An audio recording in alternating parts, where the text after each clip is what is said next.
Special message. We interrupt your regularly scheduled personal audio transmission to bring you the following special message from the Department of Everyday Affairs, Division of Institutional Memory.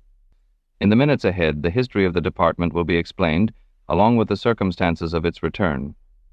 Further information will follow as it becomes suitable for public understanding. We begin with the circumstances that made such a department necessary. 1948. How the department came to be. The Department of Everyday Affairs was not founded because ordinary life was easy. It was founded because ordinary life had become difficult to explain. In the late 1940s, millions of Americans returned from war.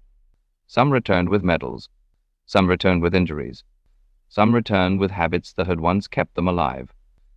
And some returned with silences that followed them into kitchens, factories, offices, churches, bedrooms, and the passenger seats of automobiles. The nation had learned how to move armies across oceans. It had learned how to manufacture aircraft, medicine, ammunition, powdered eggs, and several varieties of government envelope.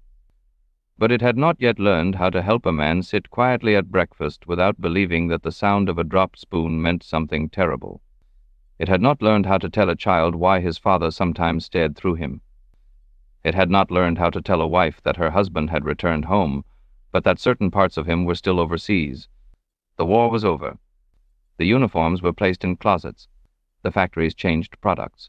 The flags remained outside. And the ordinary world resumed. But the ordinary world did not become safe when the war ended. It simply became furnished. In 1948, following several meetings, 2 misplaced memoranda, and a luncheon at which no one successfully identified the meat, the Department of Everyday Affairs was formally established. Its purpose was simple: to assist the American citizen in surviving the parts of life that did not qualify as emergencies. The department could not stop a war. It could not cure grief. It could not restore the dead.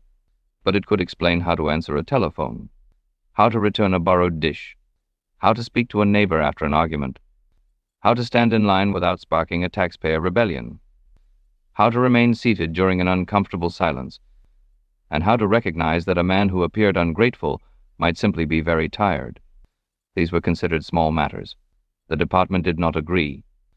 The first employees were drawn from wartime information offices, public schools, libraries, municipal agencies, agricultural bureaus, military hospitals, church basements, and one railway office that had apparently misunderstood the application.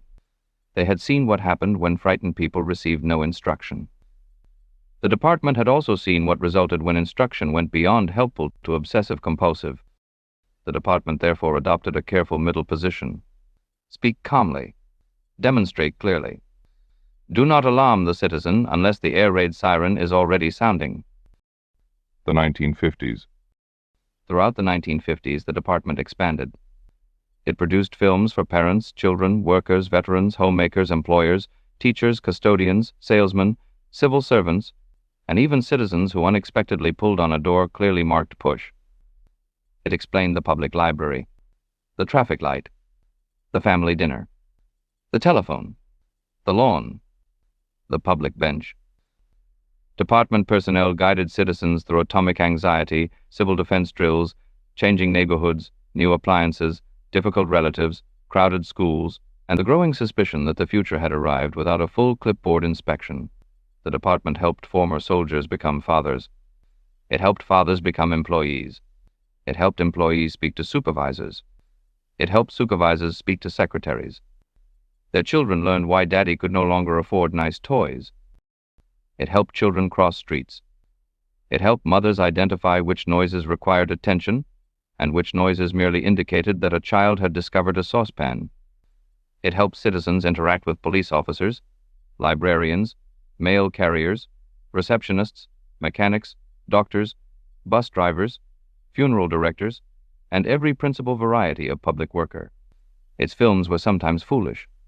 Its pamphlets were occasionally inaccurate. Its diagrams contained more arrows than circumstances required. But beneath the arrows was a sincere belief. That confusion did not make a person stupid. Fear did not make a person weak. Loneliness did not make a person defective. And that humiliation could sometimes be prevented by explaining what was expected before everyone began staring. The department was not blind to suffering.